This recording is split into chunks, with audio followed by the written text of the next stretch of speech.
বক্তৃতার জগতে, তাফসীরের জগতে মিথ্যা আছে এই কথা আমি আপনার সামনে শতদিন পেশ করেছি। তোর মধ্যে 1 মিনিট আপনাকে আজকেও দেখায়, যেমন দেখেন আপনি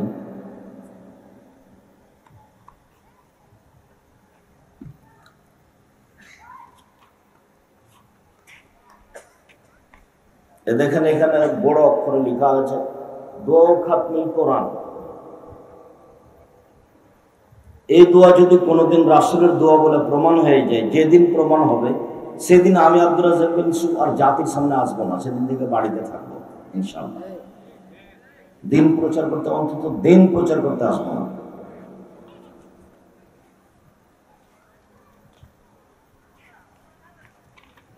উল্টা পৃষ্ঠে 1 পাতা দোয়া দেওয়া আছে, দোয়া খাতমুল কোরআন। এর যদি কোনো অংশ নবীর মুখের দোয়া হয়ে যায়, তাহলে আমি সেদিন থেকে আর কোনোদিন জাতির সামনে অন্তত বক্তব্য দিতে আসবো না। সামাজিক প্রয়োজনে আসতে পারি। সম্মানিত দিনী ভাই বোন, 1990 সাল থেকে নিয়ে এখন পর্যন্ত আমি কোনোদিন মানুষের কাছে পথ খরচ পাথেও চাইনি। 1990 সাল থেকে নিয়ে এখন পর্যন্ত আমি কোনোদিন মানুষকে নিজের পরিচয় দিইনি।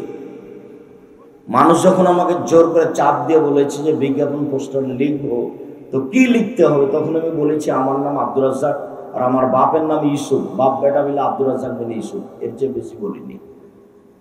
কেউ যদি কোনোদিন প্রমাণ করে দিতে পারে তাহলে সেদিন আর বক্তব্য হবে না।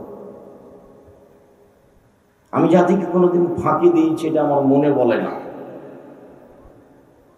যারা চেষ্টা করছে প্রোগ্রাম বন্ধের বা করে, তারা নিশ্চিত হিংসা করেই করে বা তাদের মান সম্মানের ক্ষতি মনে করেই করে, যা দিয়ে কিছু করা যায় না। মানুষের পক্ষে থাকতে হয় ভালো কাজ হলে, বিপক্ষে গিয়ে আল্লাহর কাছে অসন্তুষ্টির ব্যাপার হয়ে যায় আর মানুষও ঘৃণা করে। যেই না কথা আমরা চিনি, ইনি তো একটা বক্তব্য বন্ধ করার জন্য চেষ্টা করেছিলেন। আমি আপনাকে শতবার বলেছি, আমি যদি জাতির রাস্তাঘাট করে দিতে না পারি, আমি যদি জাতির স্কুল কলেজ করে দিতে না পারি, জাতিকে চূড়ান্ত সঠিক ধর্ম দিতে পারবো ইনশাআল্লাহ। ধর্মের ব্যাপারে আমি জাতিকে ফাঁকি দিয়ে পরকাল হারাতে রাজি নই। আমি শরীয়ত তদন্ত করার চেষ্টা করি। জামিয়া সালাফিয়া ডাঙ্গিপাড়া পাবা রাজশাহী, জামিয়া সালাফিয়া রূপগঞ্জ নারায়ণগঞ্জ ঢাকা, জামিয়া সালাফিয়া 6 মাইল বাবুগঞ্জ বরিশাল, জামিয়া সালাফিয়া তেঘরা বিরল দিনাজপুর। এই 4টে জামিয়া সালাফিয়া চলমান রয়েছে। 4টে জামিয়া সালাফিয়া প্রায় 4000 ছেলে মেয়ে পড়াশোনা করে, প্রায় 250 জন শিক্ষক শিক্ষিকা কর্মচারী রয়েছে, যাদের প্রতি মাসে বেতন লাগে প্রায় 30 লক্ষ। এইসব শিক্ষক ছাত্র ছাত্রীদের পক্ষ থেকে একটা পত্রিকা বের হয়, মাসিক আল ইতিসাম পত্রিকা। সেই মাসিক আল ইতিসাম পত্রিকায় 50টা প্রশ্নের উত্তর আছে। আমি নিজে প্রায় 26 বছর থেকে ফতোয়া লিখছি নিজ কলমে, নিজ হাতে। আমি এই ফতোয়া বোর্ড পরিচালনা নিজে করি। জামিয়া সালাফিয়া ডাঙ্গিপাড়া পাবা রাজশাহীতে 12 জন দেশ বিদেশের বড় বড় মুফতি বসে প্রতি মাসে। তার গত রাতে বৈঠক ছিল ফতোয়া বোর্ড মাসিক আল ইতিসাম পত্রিকার। বিদেশি শিক্ষক আছেন 3 জন, যাদের বেতনই লাগে 65 থেকে 77 হাজার। তাদের থাকা খাওয়া সব মিলে, যাতায়াত মিলে প্রায় 80,000 টাকা মাসে বেতন লাগে, খরচ হয় এক একজনের পিছনে। 10,000 থেকে নিয়ে প্রায় 77,000 পর্যন্ত বেতন আছে শিক্ষক শিক্ষিকার। আমি আপনাকে এ বলে বলতে চেয়েছি, আমি শরীয়ত তদন্ত করি, বসে থাকি না। এবং ফতোয়া ভালো মন্দ বিবেচনায় বৈঠকে হয়। আমার সিদ্ধান্তই চূড়ান্ত সিদ্ধান্ত নয়। একটা ফতোয়া জিজ্ঞাসার উত্তর পড়ার পরে সবাই মিলে 12 জন বসে সিদ্ধান্ত দেয় যে এটা কি হবে, সেখানে আমার কথায় প্রাধান্য পাবে তা নয়। বৈঠক ছাড়া মাসিক আল ইতিসাম পত্রিকার কোনো ফতোয়া বের হয় না। জীবন বাজি রেখে ব্যয়বহুল পয়সা খরচ করে জাতির সামনে মুখে কলমে মিডিয়ে দিন প্রচার করছি। বলেছি আমার মনে বড় সাধ, আমি এদেশের মাটিতে ছেলে মেয়েদের বাংলা ইংরেজি আরবি উন্নত মানের শিক্ষা দিয়ে অন্যায়ের বিরুদ্ধে লড়বো, মুখে কলমে মিডিয়া ইনশাআল্লাহ লড়বো ইনশাআল্লাহ। মুখে বলছি, কলমে পত্রিকা, বই, পুস্তক, মিডিয়া, অনলাইন, আল ইতিসাম টিভি, মুখে কলমে মিডিয়ায় জাতির সামনে আমি জীবন বাজি রেখে সঠিক দিন প্রচারের চেষ্টা চালিয়ে যাচ্ছি। আমার মনে বলে না যে আমি কোনো সময় মুখে কলমে ভুল করছি, ত্রুটি করছি জেনে শুনে। তবে মানুষ ভুলের ঊর্ধ্বে নয়, কোথাও ভুল হতেও পারে, হয় স্বাভাবিক।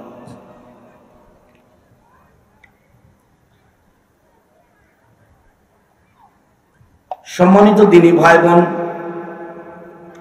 আমি আপনাদেরকে আন্তরিকভাবে অনুরোধ জানাচ্ছি, আপনারা যে যেখানে আছেন সামনে এসে বসে বক্তব্য শোনার চেষ্টা করেন। আপনার আমি কিছু না কিছু উপকার করব ইনশাআল্লাহ। আমি এই আশা আকাঙ্ক্ষা নিয়েই আপনার সামনে এসেছি।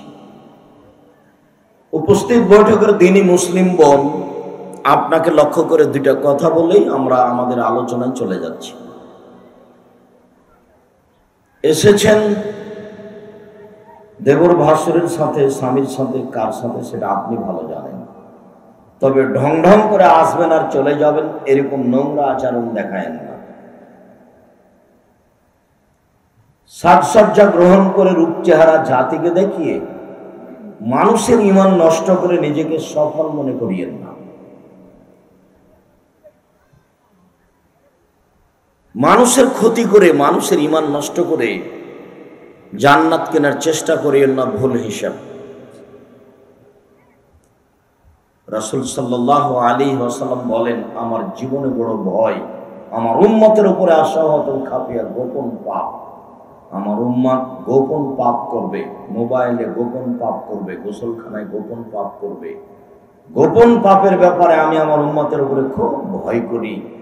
অবাক হবেন আপনি, মোবাইলের গোপন পাপ প্রায় মানুষই, বড় মোবাইলে প্রায় জেনা নিয়ে মানুষ ব্যস্ত। বড় মোবাইলগুলোর অপর নাম জাদু, অপর নাম জেনা। এমন কোন মোবাইল আছে খুললে যেখানে ল্যাংটা মেয়ে নাচে না? রাসূল সাল্লাল্লাহু আলাইহি সাল্লাম বলছেন, আমার উপরে, উম্মতের উপরে তিনটা বিপদ নেমে আসবে তিনটা পাপের কারণে। আমার উম্মতের উপরে তিনটা বিপদ নেমে আসবে তিনটা পাপের কারণে। তিনি বলছেন, লা ইয়াকুনান্না ফি হাযিহিল উম্মাহ খাসফুন ওয়া মাসফুন ওয়া কাদফুন। আমার উম্মতে অবশ্যই অবশ্যই তিনটা বিপদ নেমে আসবে। এক, ভূমিকম্প হবে। দুই, মানুষের আকার আকৃতি পরিবর্তন হয়ে যাবে। সন্ধ্যায় ছিল মানুষ, সকালে হবে বানর, শুকুর হয়ে যাবে। দুই, সর্ব ধরনের সমস্যা নেমে আসবে। জিনিসের দাম বেড়ে যাবে, জুলুম অত্যাচার বেড়ে যাবে, মসজিদে মারামারি হবে, মাদ্রাসায় মারামারি হবে, রাস্তাঘাটে মারামারি হবে, অফিস আদালত কোর্ট কাচারিতে মারামারি হবে। মানুষের উপরে বিপদ নেমে আসবে এই তিনটে বিপদ, তিনটা পাপের কারণে। এক, এদা সারেবুল খুমরা, যখন মানুষ নেশাদার দ্রব্য পান করবে, বিড়ি, তামাক, জর্দা, সিগারেট, আরো নেশাদার দ্রব্য হিসাবে যত আছে সব যখন মানুষ গ্রহণ করবে, তখন এই তিনটে বিপদ নেমে আসবে। দুই, জাহরাতিল কায়নাত, মেয়েরা যখন নাচবে, সব মোবাইলে মেয়ে নাচে, সব দোকানে মেয়ে নাচে, প্রায় সব ঘরে মেয়ে নাচে। একটা 10 তলা বাড়ি, 50টা রুম আছে, প্রায় ঘুমি ল্যাংটা মেয়ে নাচে। মুহাম্মদ সাল্লাল্লাহু আলাইহি সাল্লাম বলেন, আমার উম্মতের উপরে তিনটা বিপদ নেমে আসবে তিনটা পাপের কারণে। তার 2 নম্বর পাপ, যখন মেয়েরা নাচবে। 3, দারাবু বিল মাযিব, যখন বাদ্যযন্ত্র প্রকাশ পাবে, সব মোবাইলেই বাজনা বাজে, সব দোকানেই বাজনা বাজে, প্রায় সব ঘরে বাজনা বাজে। আলেম ওলামা, হাজি গাজী বলে কোনো কথা নেই। খুব কম মানুষই নগ্ন ল্যাংটা মেয়ে থেকে, গান বাজনা বাদ্যযন্ত্র থেকে বিরত আছে। নিজে ঘরের না বাজলে পাশের ঘরে বাজে, পাশের ঘরে না হলে দোকানে বাজে। তার অধীনে কত ব্যবস্থা আছে। তিনটা পাপের কারণে তিনটি বিপদ নেমে আসবে। এক, ভূমিকম্প হবে, 2 আকার আকৃতি পরিবর্তন হবে, বানর শোরের মতো হয়ে যাবে চেহারা, 3 সর্ব ধরনের সমস্যা নেমে আসবে, পাপ 1 যখন নেশাদার দ্রব্য পান করবে, 2 মেয়েরা যখন নাচবে, 3 যখন বাদ্যযন্ত্র প্রকাশ পাবে। উপস্থিত বৈঠকের মুসলিম বল, আপনাকে বলছি কয়েকটা কথা, এতে আমাদের কোনো হাত নেই। মুহাম্মদ সাল্লাল্লাহু আলাইহি সাল্লাম যেভাবে বলেছেন সেভাবে আপনাকে আমি নকল করে দেখানোর চেষ্টা করছি। আবু সাঈদ খুদরি রাদিয়াল্লাহু তাআলা আনহু বলেন, খারাজা রাসূলুল্লাহ সাল্লাল্লাহু আলাইহি সাল্লাম ফি ইয়াউমি ফিতরিন আও আযা ইলাল মুসাল্লা, ঈদুল ফিতর অথবা ঈদুল আযাতে, কুরবানির ঈদে অথবা রোজা ঈদে আল্লাহর নবী ঈদের মাঠে গেলেন। ফামাররা আলা নিসাইন, গিয়ে তিনি মহিলাদের পাশ দিয়ে হাঁটলেন। মহিলাদের পাশ দিয়ে যাওয়ার সময় তিনি বললেন, ইয়া মাশারা নিসায়ে তাসাদ্দাকনা ফাইনুরিতুকুন্না তারাদিনারে। উপস্থিত বৈঠকের মহিলারা শোনো, তোমরা দান করো, আমি তোমাদেরকে বেশি বেশি জাহান্নামে দেখছি। জাহান্নাম থেকে বাঁচার একটা বড় পথ দান, মনে রাখবেন।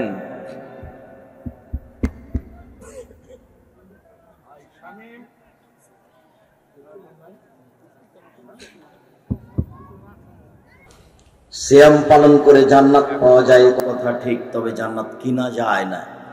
হজ করে জান্নাত পাওয়া যায় এ কথা ঠিক, তবে জান্নাত কিনা যায় না। দান এমন একটা ইবাদত যা দিয়ে জান্নাত কিনা যায়। আল্লাহ তাআলা বলছেন, আমি মুমিন পুরুষ নারীর জান এবং মালের বিনিময়ে জান্নাত বিক্রি করে দিলাম। যাও, আমি জান্নাত বিক্রি করে দিলাম তোমাদের এবং তোমাদের সম্পদের বিনিময়ে। যার কারণে একাধিক দিন বলা আছে, ইবাদতের জগতে সবচেয়ে শক্তিশালী, ক্ষমতাশীল, পাওয়ারফুল ভিন্ন ধরনের ইবাদত হলো দান। এরকম ক্ষমতাশীল ইবাদত পৃথিবীতে নেই।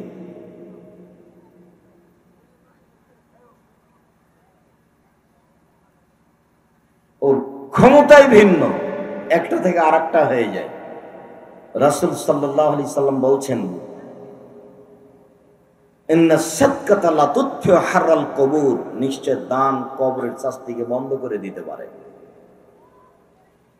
রাসূল সাল্লাল্লাহু আলাইহি সাল্লাম বলছেন, ইন্না সাদকাতা তুতফিউল খাতিয়াতা কামা ইউতফিল মাউন নারা, নিশ্চয় দান মানুষের পাপকে মিটিয়ে দেয়, পানি যেমন আগুনকে নিভিয়ে দেয়। তিনি বলেন, ইন্না সাদকাতা সিররে তুতফিউ গাদাবার রাব্বে, নিশ্চয় দান আল্লাহর রাগ, গোসা, ক্রোধকে মিটিয়ে দেয়। তিনি বলছেন, আস-সাদকাতু বুরহান, দান হলো দলিল। কোন ইবাদতকে এইভাবে রাসূল সাল্লাল্লাহু আলাইহি ওয়াসাল্লাম পেশ করেননি।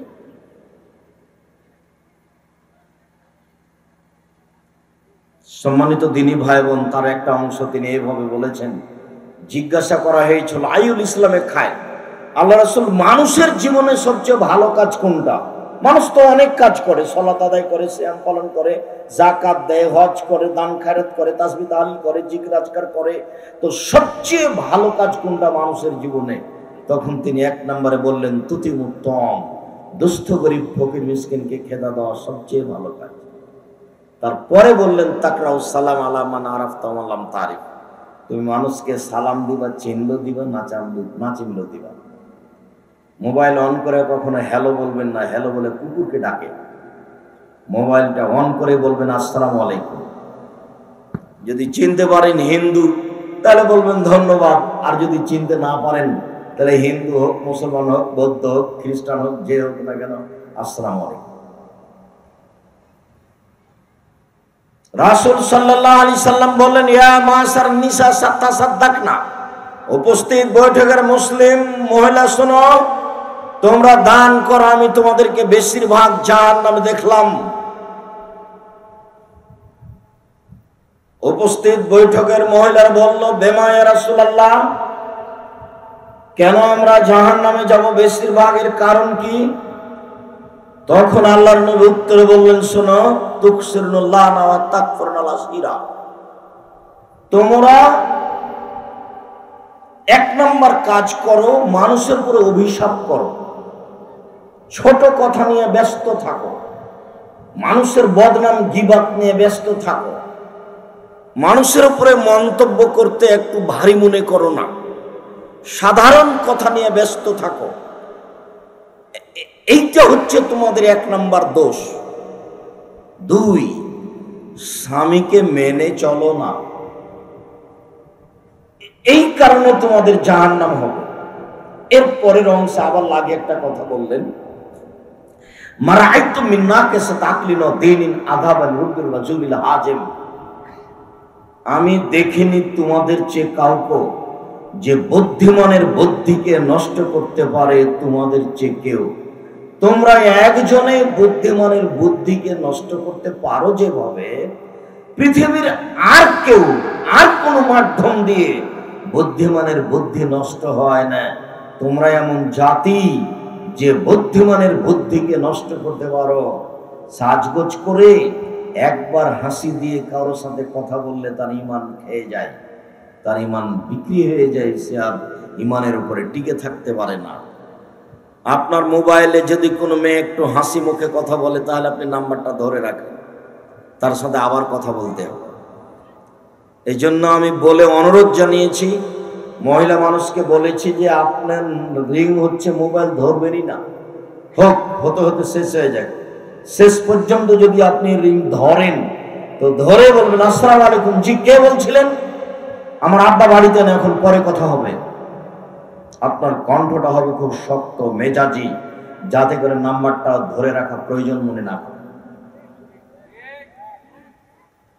আপনার কণ্ঠ পর্দা, আপনার কণ্ঠ বিপজ্জনক, এ কথা আল্লাহ তাআলা বলেন, মুহাম্মদ সাল্লাল্লাহু আলাইহি সাল্লাম এইভাবে বলেন। আবু হুরায়রা রাদিয়াল্লাহু তাআলা আনহু বলেন, একদা আল্লাহর নবী আমাদেরকে চন্দ্র সূর্য গ্রহণের সালাত শিখালেন। অনলাইনে আল ইতিসাম টিভিতে আপনি দেখতে পারেন, 2020 সালের করোনা ভাইরাসকে লক্ষ্য করে আমরা সালাতের উপরে আলোচনা করে যাচ্ছি। আমরা শেষের দিকে চলে এসেছি। বিগত জুমায় আমাদের আলোচনা ছিল আপনার সালাতুল ইস্তিসকা, পানি চাওয়ার সালাত। তারপরে আমাদের জানাজার সালাত শুরু হবে ইনশাআল্লাহ।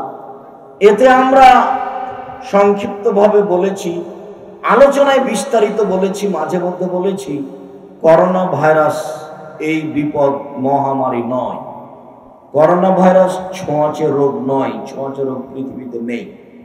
সেকালেও বলেছি, এখনো বলছি।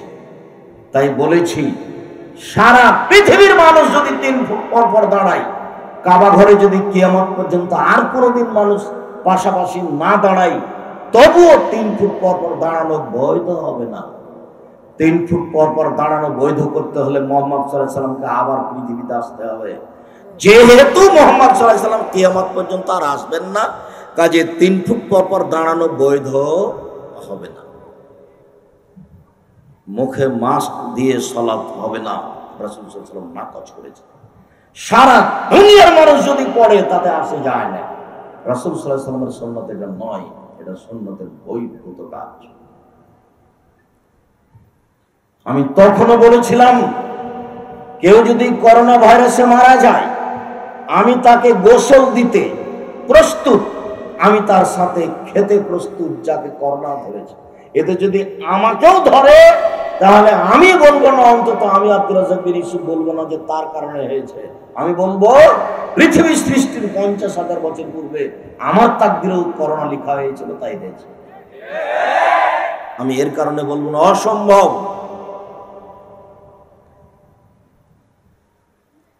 দীর্ঘ বিবরণের এক পর্যায়ে আমরা এখানে এসেছি।